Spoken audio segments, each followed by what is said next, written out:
Сәлеметсіңдер ме оқушылар? Біз бүгін әрі қарай жалғастырамыз ұлттық бірыңғай тестке байланысты есебімізді. Бүгінгі есебіміз термодинамика негіздеріне арналған есептер. Мына 22-ші нөмірдегі есепті қарастырайық. Есептің шартына былай дейді: мотороллер қозғалтқышының жылдамдығы 58 км/сағат, жылдамдықтағы қуаты 3,131 кВт.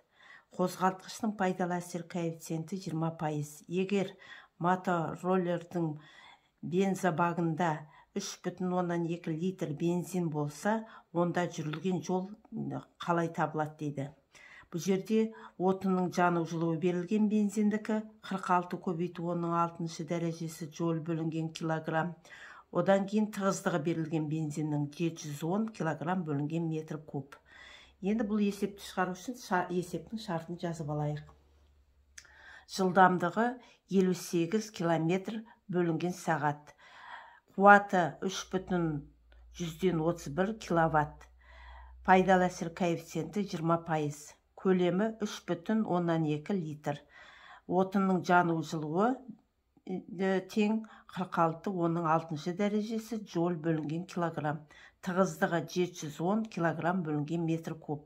Табу керек жүрген жолын. Енді бұл есепті шығару үшін біз бәрін бір жүйеге келтіріп алайық. 58 км/сағатты метр секундқа айналдырамыз, ол 16 метр секунд болады.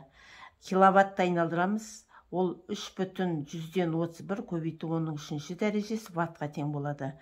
Көлемі 3,2 литрді метр кубқа айналдырамыз, ол тең болады 3,2 көбейту 3 дәрежесі метр кубқа.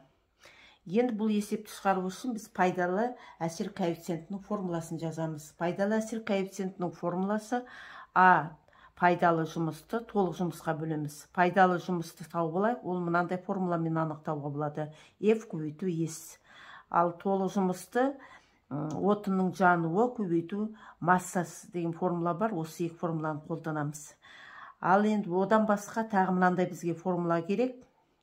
Бір қалыпты қозғалыстағы қуатты табу үшін біз мынандай формуланы қолданамыз. F тең V көбейту V. Осы жерден F-ті табамыз, күшті. Күшті табу үшін қуатты жылдамдыққа бөлеміз. Келесі тағы бір формула бізге керек. Бұл дененің массасы тең болады, тығыздықты көлемге көбейтеміз. Міне осы 4 формуланы қолданамыз. Енді жазайық. Пайдалы әсер коэффициенті тең болады F көбейту S бөлінген QM. Енді мына F-тің орнына мына формуланы апарып қойымыз. P бөлінген V-ні. P бөлінген V-ні қойғанда V бөліміне түсіп кетеді.